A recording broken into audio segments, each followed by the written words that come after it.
기도드립니다. 자, 우리 하나님의 말씀을 보도록 하겠습니다. 창세기 35장 1절부터 5절에 있는 말씀을 우리 다 같이 합독하도록 하겠습니다. 창세기 35장 1절부터 5절 우리 다 같이 합독하도록 하겠습니다. 시작. 하나님이 야곱에게 이르시되 일어나 베델로 올라가서 거기 거주하며 내가 내 형 에서의 낯을 피하여 도망하던 때에 내게 나타나던 하나님께 거기서 제단을 쌓으라 하신지라. 야곱이 이에 자기 집안 사람과 자기와 함께한 모든 자에게 이르되 너희 중에 있는 이방 신상들을 버리고 자신을 정결하게 하고 너희들의 의복을 바꾸어 입으라. 우리가 일어나 베델로 올라가자. 내 환난 날에 내게 응답하시며 내가 가는 길에서 너와 함께 하신 하나님께서 내가 거기서 제단을 쌓으라 하노라 하매 그들이 자기 손에 있는 모든 이방 신상들과 자기 귀에 있는 귀고리들을 야곱에게 주는지라. 야곱이 그것들을 세금 근처 상수리 나무 아래 묻고 그들이 떠났으나 하나님이 그 사람 사면 고을들을 크게 두렵게 하여 하셨으므로 야곱의 아들들을 추격하는 자가 없었더라. 아멘. 자, 이제 자기 자신을 축복할 때 이렇게 축복하십시오. 나는 예수님 때문에 가장 행복한 사람입니다. 고백하시기를 바랍니다. 나는 예수님 때문에 가장 행복한 사람입니다. 아멘. 하나님의 종이고 하나님의 백성을 위하여 보내셨던 에리미야는 눈물의 선지자다라는 그러한 칭함을 받습니다. 이유가 무엇이냐면 그는 이스라엘에 당한 그 아픔과 고통을 바라보면서 그는 항상 눈물을 흘렸어요. 그 눈물이 그 눈을 상하게 할 만큼 그는 늘 눈물을 흘리면서 하나님 앞에 부르짖어 기도했던 것입니다. 그가 이스라엘을 사랑하면서 정말로 이스라엘을 주께로 인도하는 축복의 장으로 이끌어 했지만 그러나 이스라엘 백성들은 하나님의 말씀을 듣기보다는 세상의 소리에 귀를 기울이고 하나님의 말씀을 외면했던 겁니다. 하나님을 믿노라 하면서도 하나님의 말씀대로 믿는 것이 아니라 자기의 마음속에서 우러나오는 대로 주님을 섬겼던 것입니다. 그러므로 하나님은 그들을 진노하셔서 그들을 멸하시기로 작정했던 것입니다. 그런데 그 멸함이 얼마나 처절하고 얼마나 비참한지 이 에레미야는 이렇게 고백을 합니다. 우리 한번 에레미야서 2장 11절을 찾아보도록 하겠습니다. 에레미야 2장 11절 시작. 내 눈이 눈물에 에레미야 애가입니다. 에레미야 애가 2장 11절 시작. 내 눈이 눈물에 상하며 내 창자가 끊어지며 내 간이 땅에 쏟아졌으니 이는 내 딸 백성이 패망하여 어린 자녀와 젖 먹이는 아이들을 성읍 길거리에서 기절함이로다 라고 했어요. 그러니까 지금 이스라엘이 당할 그 하나님의 그 진노는 여러분 정말로 이건 상상을 초월하는 그 고통이라는 것입니다. 그러므로 그는 뭐라고 얘기하느냐. 내 창자가 끊어지며 내 간이 땅에 쏟아질 만큼 그렇게 처절한 아픔과 슬픔이 바로 그에게 임했다는 거예요. 왜? 이스라엘이 이제 하나님으로부터 당할 진노가 너무나 컸기 때문입니다. 이전에 하나님과 동행하는 자의 삶을 살았을 때에 그의 인생은 어땠느냐. 자, 우리 에레미야 1장 1절에 보면 이러한 말씀을 합니다. 에레미야 1장 1절 시작. 슬프다. 에레미야 애가 1장 1절입니다. 시작. 슬프다 이성이여 전에는 사람들이 많더니 이제는 어찌 그리 적막하게 앉았는고. 전에는 열국 중에 크던 자가 이제는 과부같이 되었고 전에는 열방 중에 공주였던 자가 이제는 강제 노역을 당하는 자가 되었도다. 밤에는 슬피우니 눈물이 뺨에 흐르며 사랑하던 자들 중에 그들에게 위로하는 자가 없고 친구들도 다 배반하여 원수들이 되었도다. 유다는 환난과 많은 고난 가운데서 사로잡혀 갔도다. 그가 열국 가운데서 거주하며 쉴 곳을 얻지 못하며 그를 핍박하는 모든 자들이 궁지에서 그를 뒤따라 잡았도다. 그러니까 이전에는 하나님의 복을 누렸던 인생이라는 거예요. 여러분, 열국들이 이스라엘 앞에 조국을 드렸던 그 영광스러운 나라, 공주처럼 대접을 받고 공주처럼 존경을 받았던, 부러움을 샀던 그 나라가 이제는 어떻게 되는 거예요? 이 세상 만물의 찌꺼기보다도 더 비참한 인생이 되어서 바로 뭐냐면 선지자, 이 선지자 에레미야의 눈에 눈물이 마르지 않게 했고 그 간이 쏟아질 만큼 그 처참하고 비참한 삶이 되었다는 거예요. 왜일까요? 여러분, 이 에레미야를 통해서 하나님이 진노하시겠다라고 하는 그 진노는 그 조국을 다 빼앗겨 버릴 뿐만 아니라 그 이스라엘 백성들이 끌려갈 때에 여러분, 어른들이 당하는 고통은 두말할 것 없이 아이들이 당하는 그 고통이 처참하다는 겁니다.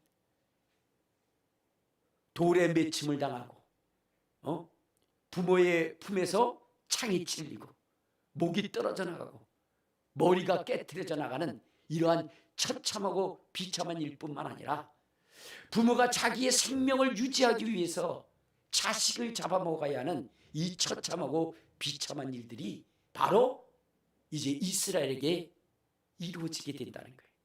그러니 그것이 얼마나 슬프고 얼마나 괴롭고 얼마나 고통스러운 것이겠습니까? 하나님이 축복으로 주었던 그것이 여러분, 그것이 저주가 되고 원수가 되어버렸다는 거예요. 근데 더 비참한 것은 무엇이냐면 여러분, 하나님은 이러한 말씀을 하셨어요. 우리가 시험을 당하게 되는데 시험을 당할 때에 피할 길을 주신다 그랬거든요. 피할 길을 주신다. 하나님이 비록 이스라엘을 진노하기는 하셨으나 그러나 하나님께서는 또한 그들에게 피할 길을 주시는데 여러분, 지금 이 예레미야 시대의 이스라엘 백성들에게는 그 피할 길을 하나님께서 말씀하시지만 이스라엘은 귀를 막고 눈을 감고 그 말씀을 따르지 아니한다는 겁니다.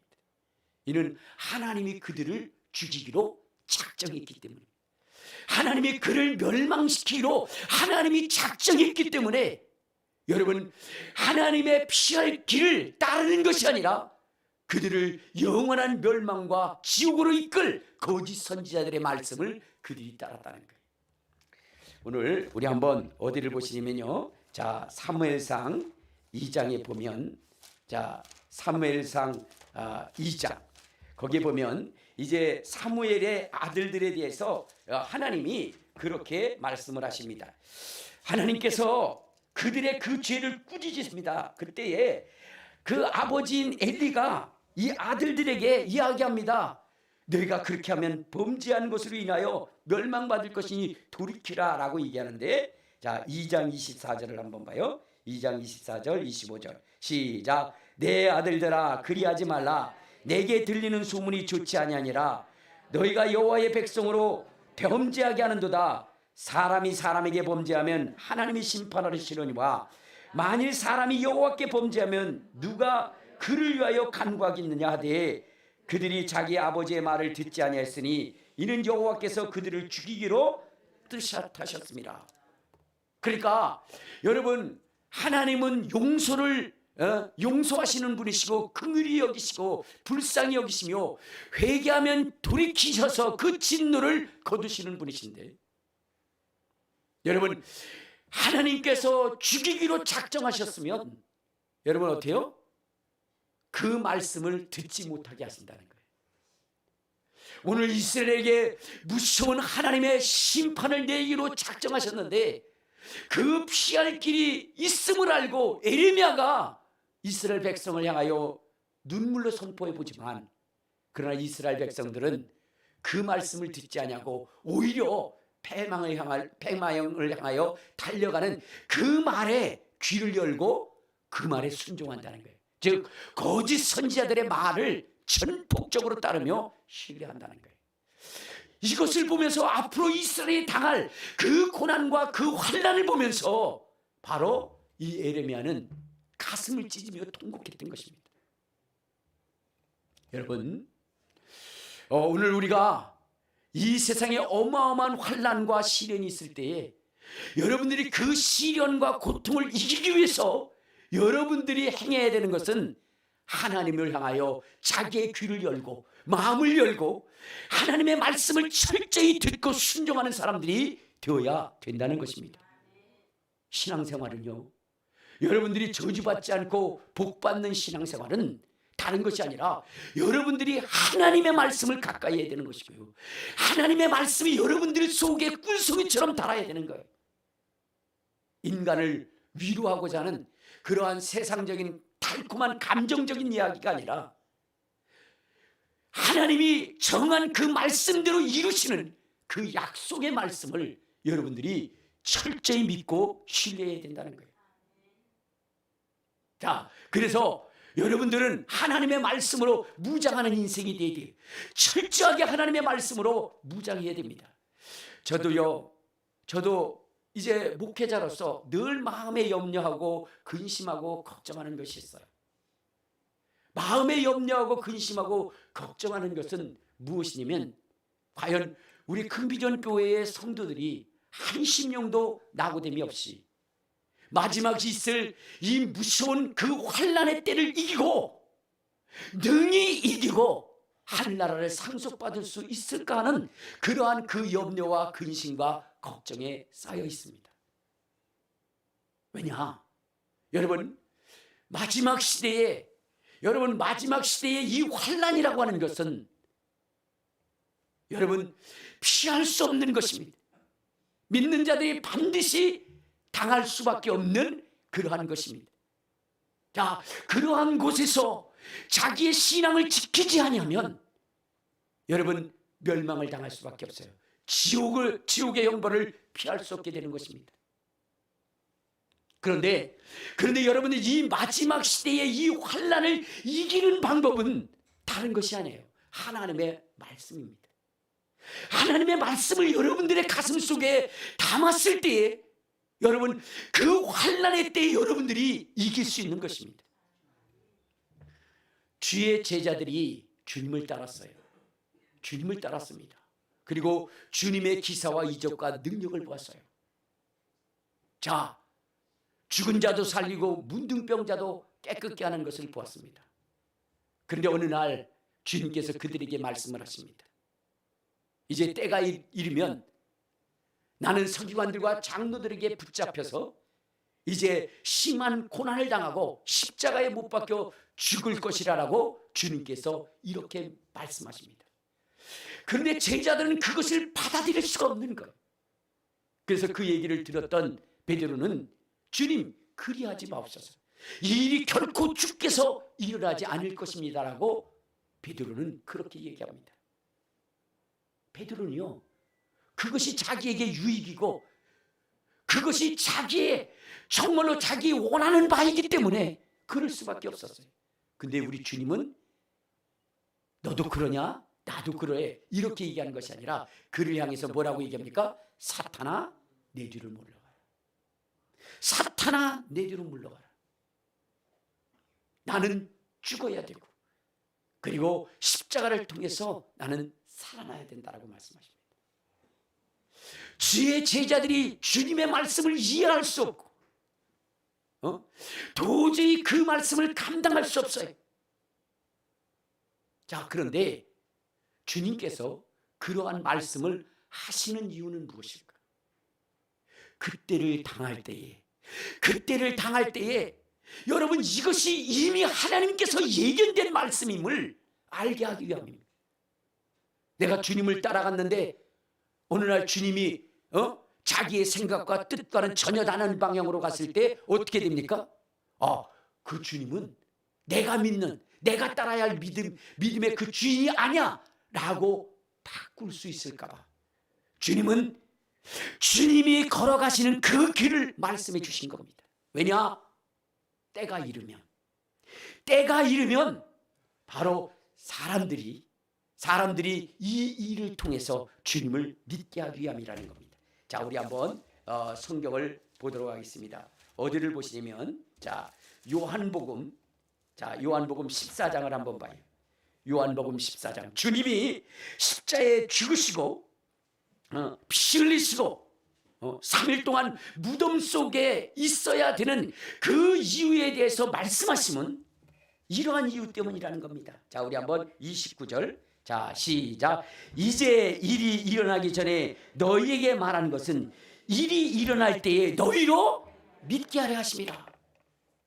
그러니까 여러분, 주님이 초라하게 붙들려서 십자가에 못 박혀 죽을 때에 우리 주님은 뭐요? 저런 분이 아니야 라고 그렇게 이야기할 수 있는 사람들이 넘쳐날 때에, 이것은 주님이 무능하고 연약해서가 아니라 하나님께서 그 길을 가게 하신 그 길이기 때문에 주님이 가야 하는 그 이름을 알게 하기 위해서, 그때를 당할 때에 그들의 믿음이 식어지지 않기 위해서, 그들의 믿음이 견고하게 하기 위해서 주님이 미리 말씀하셨다는 거예요. 여러분, 이때에 여러분 잘못된 믿음을 가진 자들이 넘쳐날 것이라는 거예요. 자, 요한복음 16장. 자, 요한복음 16장 1절에 보면 이러한 말씀이 있어요. 자, 1절부터 우리 3절 시작. 내가 이것을 너에게 이름은 너희로 실족하지 않게 하려니 사람들이 너희를 출교할 뿐 아니라 때가 이르면 무릇 너희를 죽이는 자들이 생각하기를 이것이 하나님을 섬기는 일이라 하리라. 그러니까 여러분, 하나님의 보내신 예수 그리스도를 죽이고 하나님의 부름을 받았던 제자들을 핍박하고 이러면서 그들은 이것이 하나님을 위한 것이라고 얘기할 때가 온단다. 그리고 수많은 사람들은 거기에 연합하는 일들이 있다는 것입니다. 주님은 이 일에 대해서 미리 그들에게 알려주고, 그리고 그들이 그렇게 하면 그들이 나를 알지 못하기 때문이다. 그러므로 제자들에게 하나님을 알기에 힘쓰라고, 주님의 뜻을 분별하기에 힘쓰라고 그렇게 가르치고 있는 것입니다. 여러분, 오늘 하나님의 뜻이 무엇인지를 여러분들은 성경에 입각해서 철저히 살펴봐야 돼요. 여러분, 사람의 말을 따라서는 안 되는 거예요. 사람의 지어낸 이야기를 따라서는 안 되는 거예요. 허탄한 이야기를 쫓아서는 안 되는 것입니다. 내 마음에 합한 이야기라고, 내 귀에 즐거운 이야기라고 그것에 연합해서는 안 되는 것입니다. 그 말씀이 그러한가 하여, 하나님의 말씀인가 하여 그것을 살피고 그 말씀을 여러분들이 따라야 되는 거예요. 자, 그런데 여러분, 마지막 시대가 되면 이 예레미야가 이스라엘 백성들을 향하여 눈물을 흘렸던 그 역사들이 마지막 시대에 또한 선지자들의 가슴을 찢고 통곡하고 애곡하는 그 일들이 벌어지게 된다는 거예요. 그것은 무엇이냐면 바로 자기가 가르쳤던 그러한 그 백성들이, 하나님의 양떼들이 여러분 어마어마한 환난과 고난에 처하게 된다는 거예요. 그런데 여러분들, 우리가 생각해야 되는 것은 과연 그 속에서 몇 명이나 그 환난을 이기고 고난을 이기고 하나님의 축복의 장에 이를 수 있는 자가 몇이나 될까? 마지막 시대에 믿는 자를 보겠느냐 하셨는데, 마지막 시대에는요 엄청난 재앙이 이 땅에 쏟아지게 될 것입니다.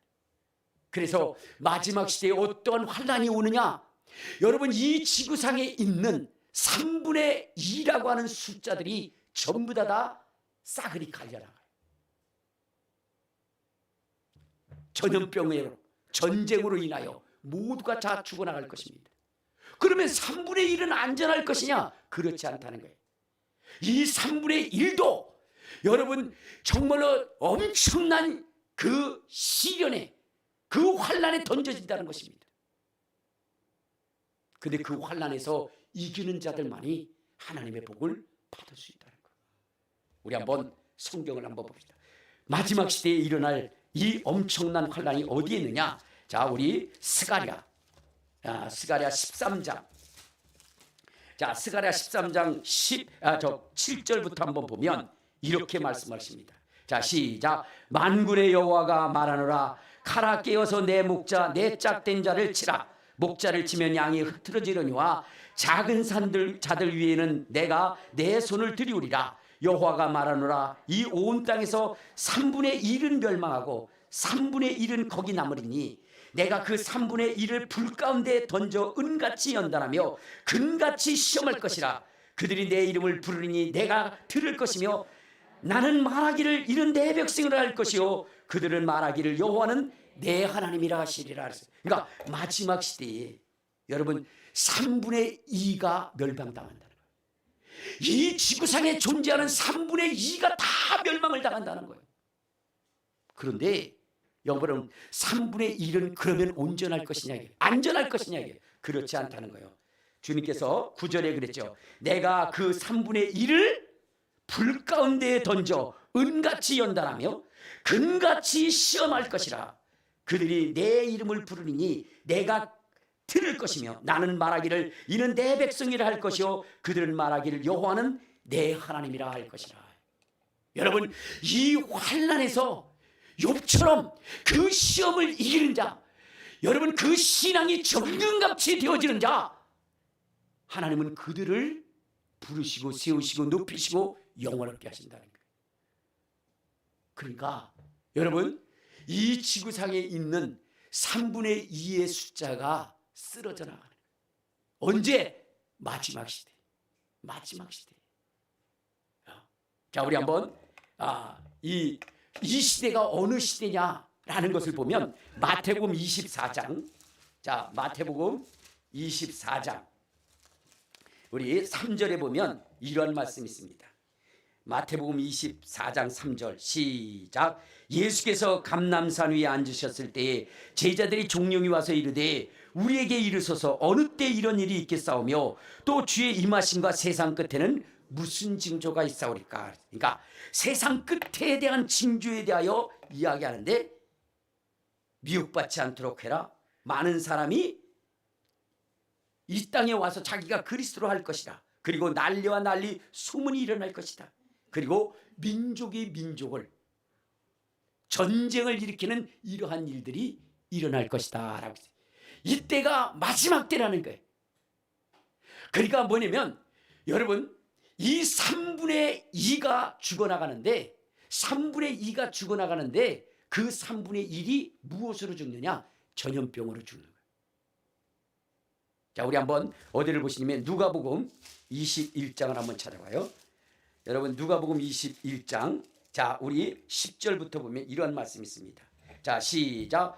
또 이르시되 민족이 민족을 나라가 나라를 대적하여 일어나겠고 곳곳에 큰 지진과 기근과 전염병이 있겠고 또 무서운 일과 하늘로부터 큰 징조들이 있을 것이다. 그러니까 마지막 시대가 되면 어떻게 돼요? 지진과 기근과 전염병과 전쟁으로 인해서 3분의 2가 쓸려나간다는 거예요. 3분의 2가. 주님께서 분명히 말씀하셨어요.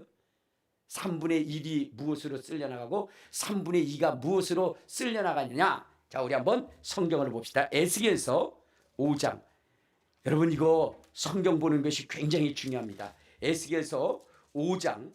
자, 12절에 보면 하나님께서 마지막 시대에 이 세상의 사람들을 쓸어버릴 때 무엇으로 한다 그러냐. 12절 시작. 너희 가운데 3분의 1은 전염병으로 죽고 기근으로 망할 것이요 3분의 1은 너희 사방의 칼에 엎드려질 것이며 3분의 1은 내가 사방에 흩어버리고 또 그 뒤를 따라가며 칼을 빼리라 그랬죠. 자, 여기 보면 3분의 1은 전염병과 기근으로 멸망한다는 거예요.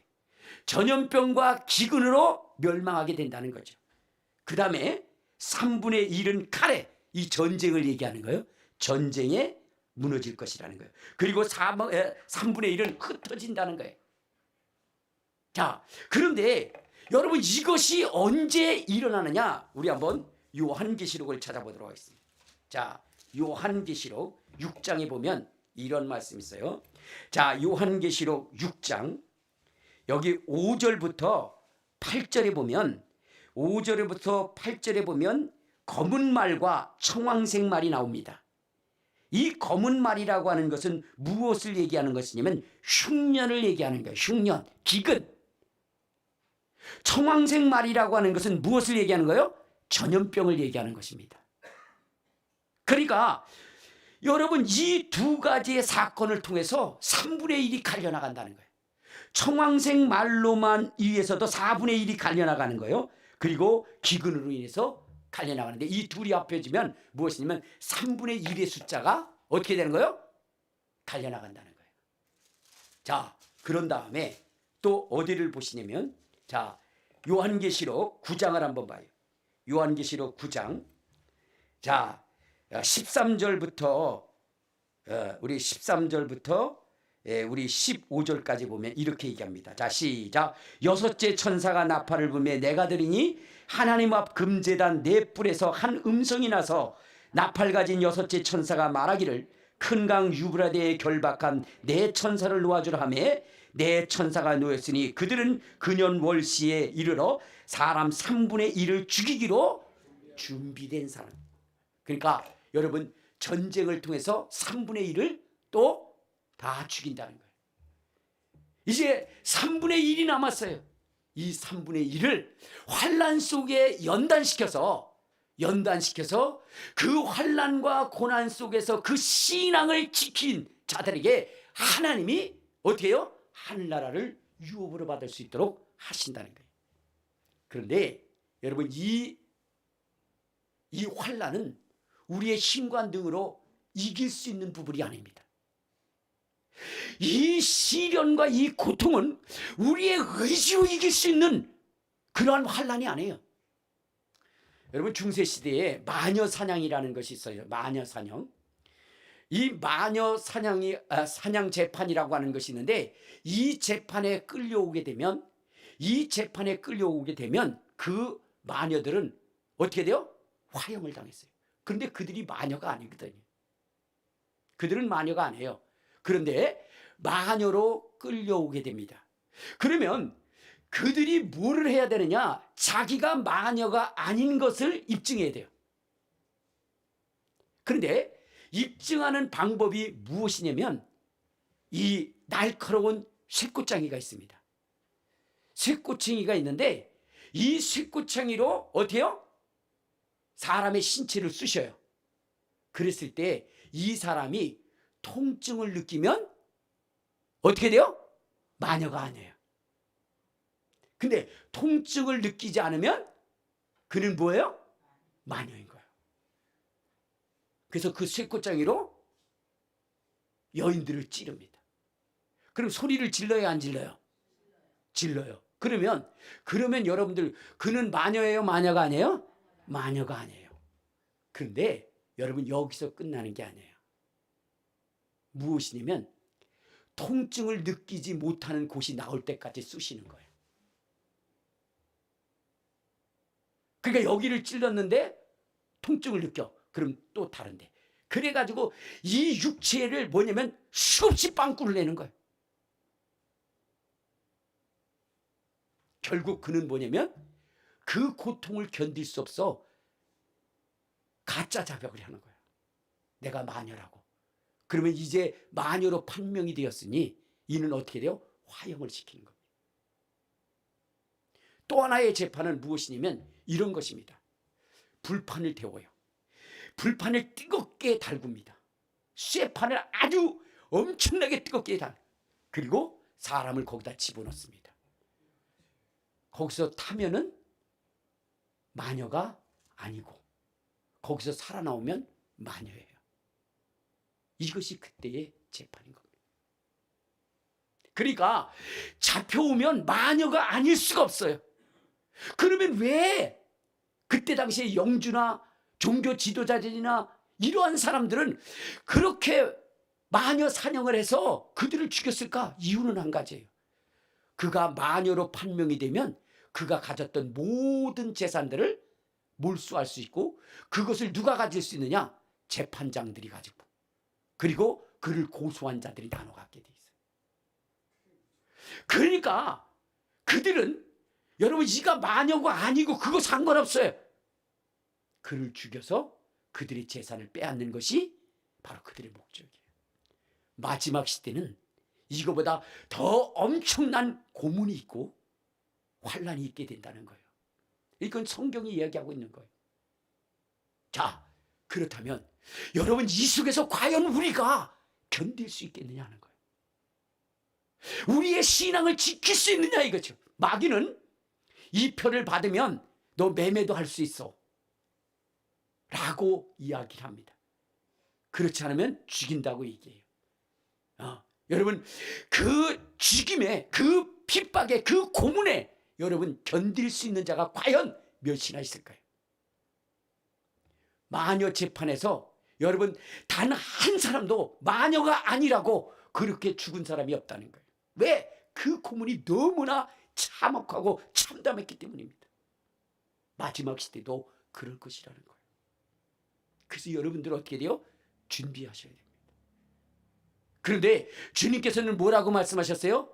감당할 시험밖에는 주지 않는다. 반드시 무슨 길을 주신다? 피할 길을 주신다 그랬어요. 피할 길. 그러면 이 환난을 이기고 피할 수 있는 길은 무엇일까? 우리가 그것을 찾고 마지막 시대에 그것을 준비할 수 있는 인생이 되어야 된다는 거예요. 그것은 사람의 지혜에서 나오는 것이 아니라 하나님이 계획하시고 하나님이 뜻하신 것이 있기 때문에 하나님이 말씀하신 바가 무엇인지를 알아야 된다는 거예요. 그래서 여러분들이 성경을 철저히 읽어야 되는 거예요. 철저히 봐야 되는 거예요. 여러분 이삭에게는, 이삭과 리브가의 부부에게는 두 아들이 있었습니다. 누구죠? 에서와 야곱이 있었어요. 자, 그런데 이 에서와 야곱이 있는데 이 둘이 뱃속에서 싸웠어요. 그때에 리브가가 하나님께 묻습니다. 하나님, 내 뱃속에서 두 아이가 싸우는데 이 일을 어찌하면 좋습니까? 라고 얘기할 때에 하나님께서 그런 말씀을 하십니다. 내 뱃속에서 싸우는 것은 쌍태이기 때문이다.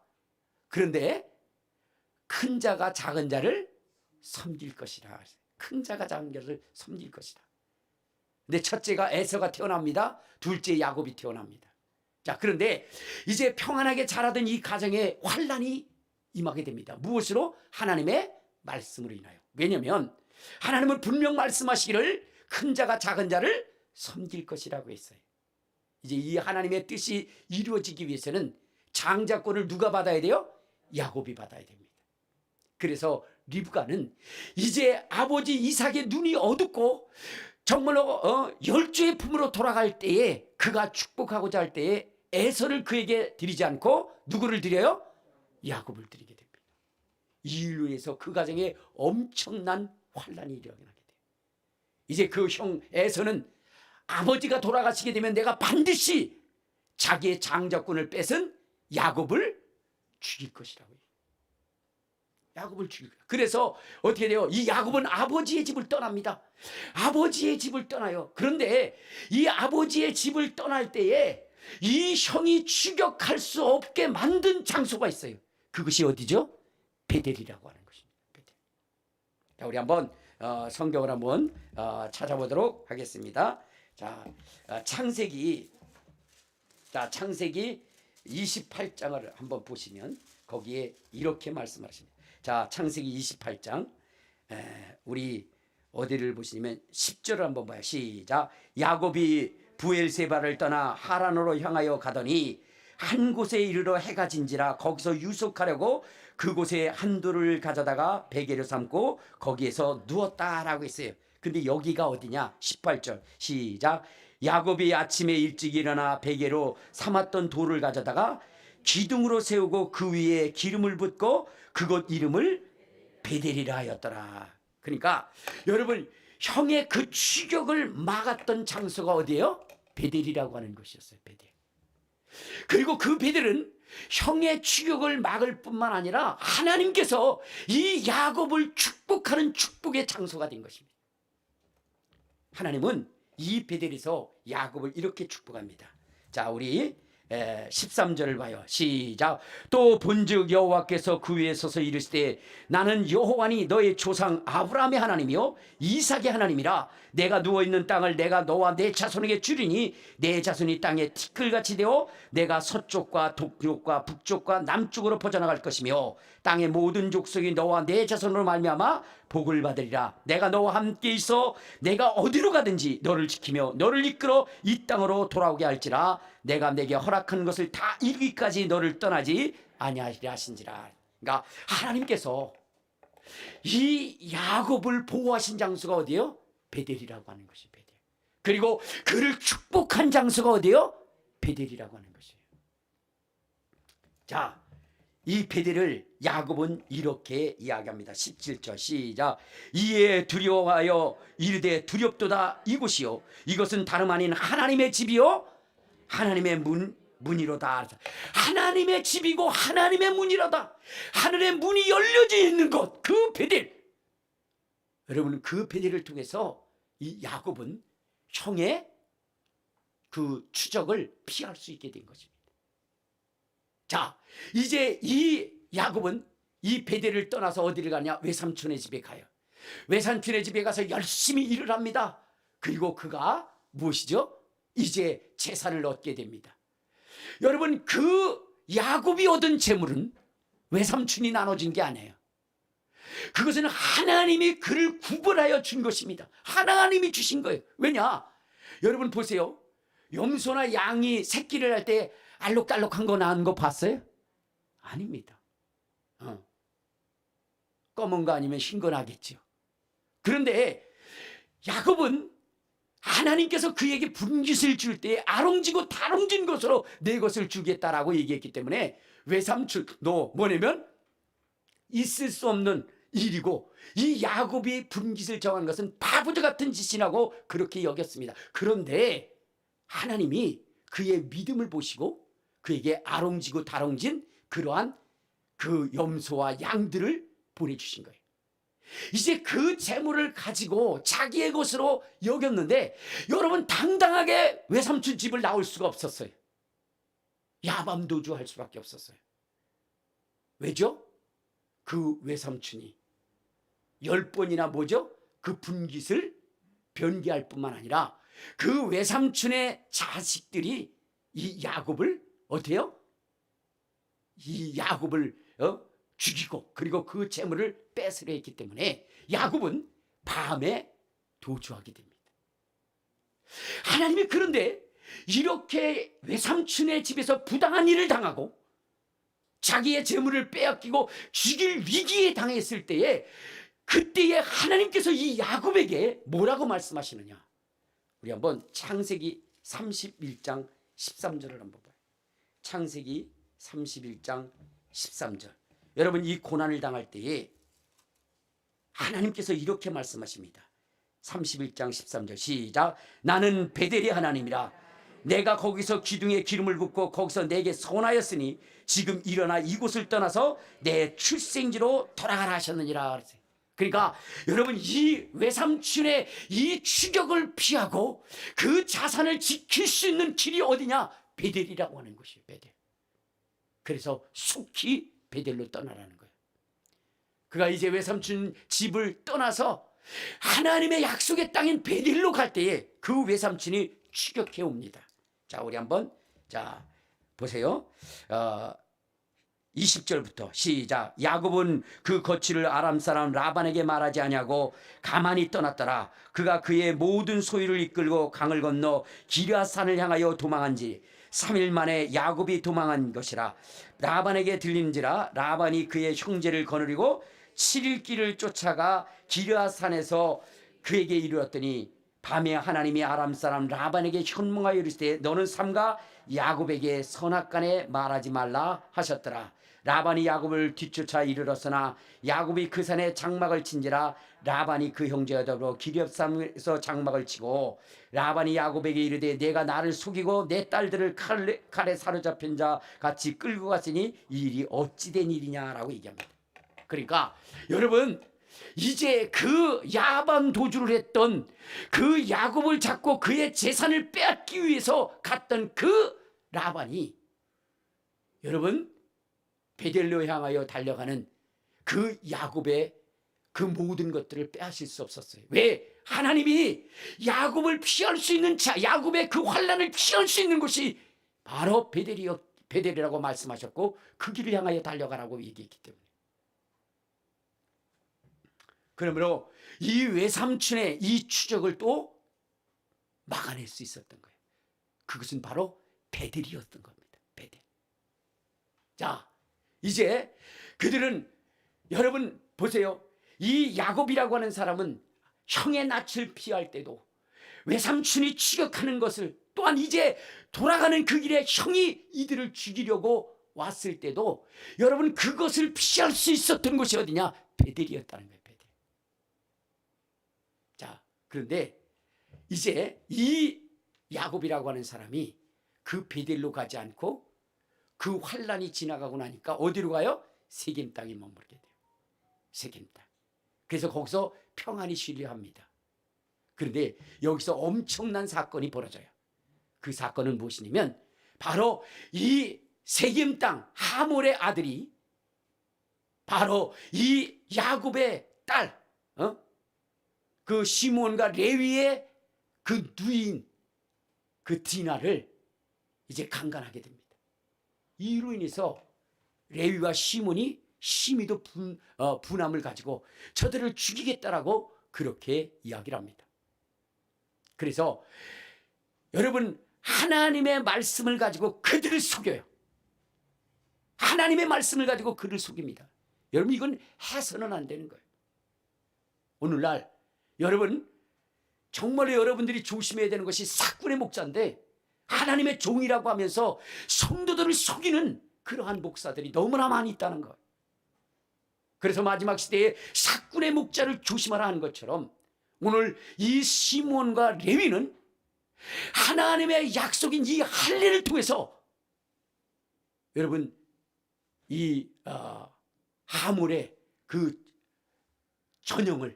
진영을 완전히 쑥대밭으로 만들어요. 이로 인해서 이 야곱의 가정에게는 엄청난 위기를 겪게 됩니다. 자, 우리 한번 창세기 35장. 자, 창세기 35장 29절부터 한번 봅시다. 29절 30절. 시작. 그들의 모든 재물을 빼앗았으며 그들의 창세기 34장 29절 30절 시작. 그들의 모든 재물을 빼앗았으며 그들의 자녀와 그들의 아내들을 사로잡고 집 속의 물건을 다 누락한지라. 야곱이 시므온과 레위에게 이르되 너희가 내게 화를 끼쳐 나로 하여금 이 땅의 주민 곧 가나안 족속과 브리스 족속에게 악취를 내게 하였도다. 나는 수가 적은즉 그들이 모여 나를 치고 나를 죽이리니 그러면 나와 내 집이 멸망하리로다. 그러니까 이 일로 인해서 여러분 이제 이 야곱의 집안은 몰살당할 위기에 처해 있는 것입니다. 이들이 생존할 수 있는 그러한 길이 없습니다. 이때에 하나님께서 두려워하는 이 야곱에게 그 피할 길을 말씀하시는데 그것이 무엇이냐? 35장 1절입니다.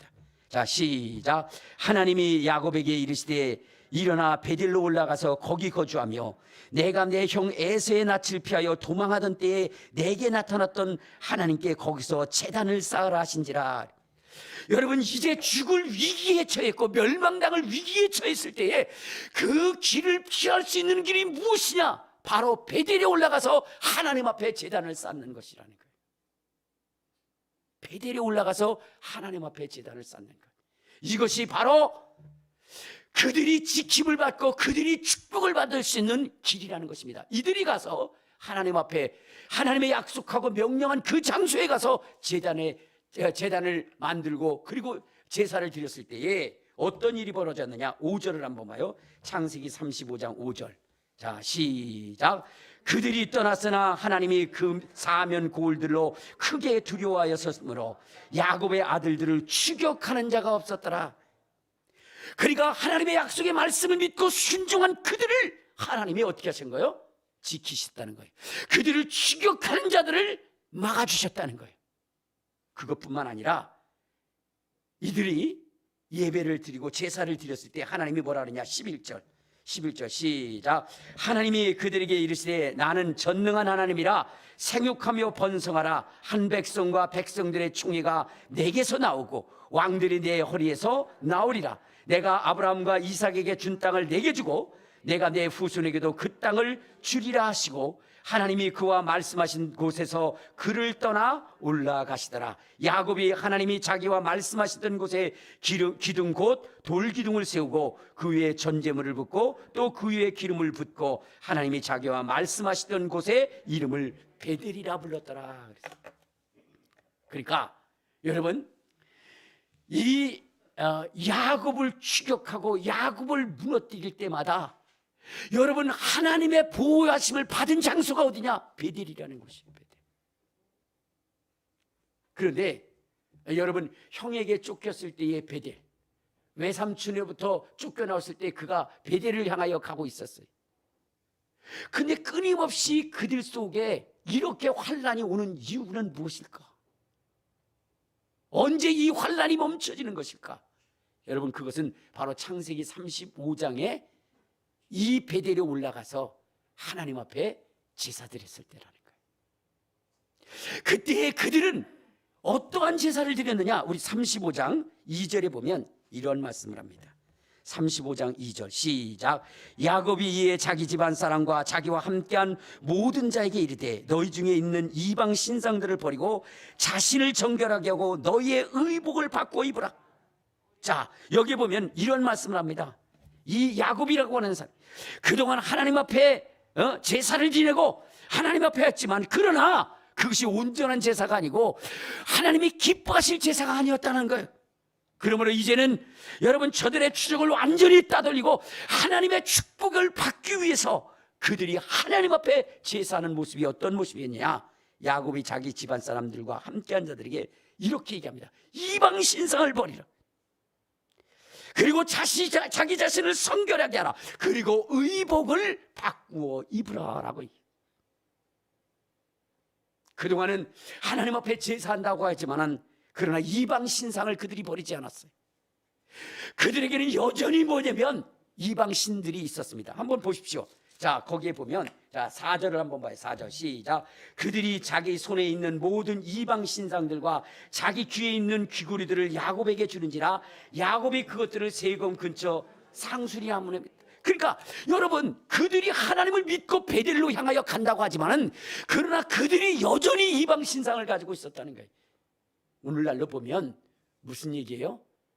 자기의 지식과 자기의 상식과 자기의 생각을 가지고 하나님을 섬기는 거예요. 여러분 하나님은 하나님의 말씀에 따라 섬겨야 되는 것입니다. 하나님이 명령한 대로 섬겨야 되는 것입니다. 그런데 오늘날 하나님을 섬기는 사람들이 뭐냐? 자기의 기준을 가지고 섬겨요. 그래서 하나님의 말씀대로 하지 않습니다. 여러분 보세요. 하나님의 말씀을 가까이 있는 교회가 과연 몇이나 있는가? 하나님의 말씀을 사모하고 흠모하는 교회가 몇이나 있는가? 자기네들의 같은 전통과 이런 것으로 신앙생활하는 사람들이 얼마나 많이 있습니까? 마지막 시대에 여러분 그들은 멸망을 당한다는 거예요. 그래서 하나님의 말씀대로 읽으라는 거예요. 마지막 시대는 하나님의 말씀밖에 없는 겁니다. 그래서 마지막 시대에 사꾼의 목자를 조심하라. 그들은 자기는 하나님을 섬기는 일이라고 하지만 그것은 하나님을 대항하는 일이고 하나님을 대적하는 일이고 하나님을 알지 못해서 생긴 일이라고 얘기했습니다. 그러므로 성경은 우리가 하나님을 알 때 힘써하라는 거예요. 하나님의 말씀을 철저히 가까이 하라는 것입니다. 그런데 마귀는 우리에게 하나님의 말씀 듣기를 거절하게 하는 거예요. 귀를 막고 눈을 가리게 하는 거예요. 여러분 이방 신상들을 보내야 됩니다. 여러분 사도 바울이라고 하는 사람이 뭐라 했어요? 너희가 종교성이 많다. 여러분 그 종교성으로 하나님을 섬기는 게 아니에요. 하나님의 말씀으로 주님을 섬겨야 되는 거예요. 그러나 오늘날 한국 교회에 자기가 이전에 세상에 있었던 그 신을 섬기는 그 모습으로 하나님을 섬기는 사람들이 얼마나 많이 있습니까? 주님은요 11조를 드리라고 할 때 10분의 1을 드리라고 그랬어요. 그렇죠? 근데 목사님들이 뭐라고 얘기해요? 자기는 10분의 2를 드리고 자기는 10분의 3을 드린대. 여러분, 그것은 세상이 섬기는 것입니다. 하나님이 명령하신 것은 10분의 1이에요. 그러나 자기네들의 욕망과 욕심을 채우기 위해서 10분의 2를 드리고 10분의 3을 드리고 이렇게 얘기를 합니다. 하나님의 뜻대로 안 해요. 여러분, 하나님의 말씀을 여러분들이 읽어야 돼요. 그리고 그 말씀대로 가르치는가를 봐야 돼요. 이 말씀이 그러한가 하여 이 말씀을 날마다 상고해야 되는 거예요. 여러분, 데살로니가 사람들은 자기의 풍습과 전통으로 섬김으로 인해서 하나님의 종이었던 이 사도 바울을 핍박하고 선동하고 죽이는 일에 앞장서지 않습니까? 오늘 바리새인들과 서기관들이 하나님을 섬긴다고 하면서 하나님의 보내신 예수 그리스도를 죽이는 일에 앞장서지 않습니까? 그들이 그렇게 한 이유가 뭐라고 그랬어요? 하나님의 말씀을 알지 못했기 때문이라는 거예요. 마지막 시대 여러분 조심하셔야 됩니다. 두 번째는 뭐라고 그랬어요? 정결하게 하라 그랬어요. 정결하게 하라. 여러분, 하나님은 거룩하신 분이십니다. 그러므로 우리가 말하는 것이나 행동하는 것이나 여러분들이 우리가 살아가는 삶의 부분 속에서 정결해야 됩니다. 우리 그리스도인들 말 함부로 하면 안 돼요. 거친 말, 패역한 말, 저주스러운 말 이런 것들 함부로 하면 안 돼요. 성결하고 정결하고 거룩한 말을 해야 돼요. 목사님이나 주위의 종들 또 좀 능력 있는 분들 보면요, 이 말을 아주 험악하게 합니다. 본인이 무슨 특별한 것인지 생각하면서 그렇게 합니다. 절대 그러면 안 되는 거예요. 여러분, 희롱의 말이나 분노의 말이나 그 말도 어떻게 하라 그랬어요? 네 입 밖에 내지 말라라고 주님 말씀하셨거든요. 그러니까 여러분, 우리는 정결해야 되고요. 또 의복을 갈아입어야 돼요. 의복. 여러분, 의복이라는 것이 무엇이냐면 신부를 얘기하는 것이거든요. 여러분, 그가 어떤 옷을 입었느냐에 따라서 우리는 알 수 있어요. 경찰복을 입으면 경찰이고, 군복을 입으면 군복, 학생복을 입으면 학생이고, 법복을 입으면 판사나 검사나 이런 거죠. 그 옷이라고 하는 것은 그의 직분과 신분을 말해야 되는 거예요. 의복을 갈아입으라는 것은 무슨 얘기냐? 여러분, 이전에는 세상에 주는 의복이, 세상에 주는 명예가, 세상에 주는 직분이 여러분들의 목숨이었고 생명이었고 명예였고 권세였어요. 그러나 이제는 주님의 주신 직분이 여러분의 의복이 되어요. 여러분의 생명이 되어야 되는 거예요. 그래서 세상의 것보다는 하나님의 주신 이 직분이 여러분들의 생명보다 귀하게 여겨지는 이러한 인생이 되어야 된다는 거예요. 그런데 오늘날 여러분 그렇습니까? 워너메이커라는 사람은 백화점 왕입니다. 그런데 그에게 국가에서 장관직을 주겠다고 하니까 자기는 갈 수 없다는 거예요. 아니, 장관직을 주는데 왜 못 가냐? 자기는 주일학교 교사라는 거예요. 그래서 장관이 되면 주일학교 교사 일을 할 수 없기 때문이라는 거예요. 아니, 나라 일이 더 바쁘죠. 나라 일이 중요한 것 아닙니까? 할 때에 그는 이렇게 얘기합니다. 내가 백화점 왕으로서 이 모든 부를 누렸지만 그러나 이것은 나의 부업일 뿐입니다. 나의 본 직업은, 나의 본분은 주일학교 교사입니다. 이것은 그 어떤 것과도 포기할 수 없는, 바꿀 수 없는 것입니다. 여러분, 오늘 우리가 주님의 주신 귀한 직분을 이렇게 여길 수 있어야 되는 거예요. 의복을 갈아입어야 되는 거예요. 이전에는 세상의 명예와 권세가 내게 중요한 것이었으나 그러나 이제는 하나님이 내게 주신, 하나님이 내게 입혀주신, 그리스도로 말미암아 입혀주신 이 직분이 우리의 생애 속에 무엇보다도 중요하다는 것을 여러분 아셔야 돼요. 그런데 이 직분을 헌신자처럼 버리는 일들이 너무나 많이 있다는 거예요. 그렇기 때문에 우리는 항상 추격을 당하는 겁니다. 결국 그 추격에 잡혀서 멸망당한다는 거예요.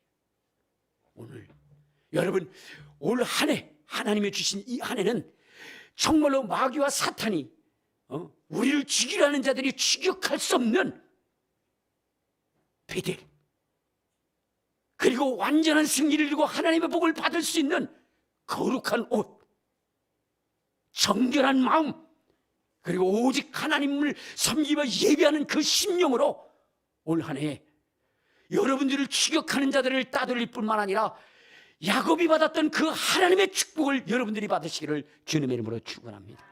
주님의 이름으로 축원합니다.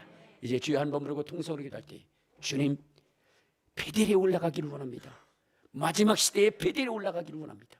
주님 도와달라고 우리 주여 한 번 부르고 통성으로 기도하시겠습니다.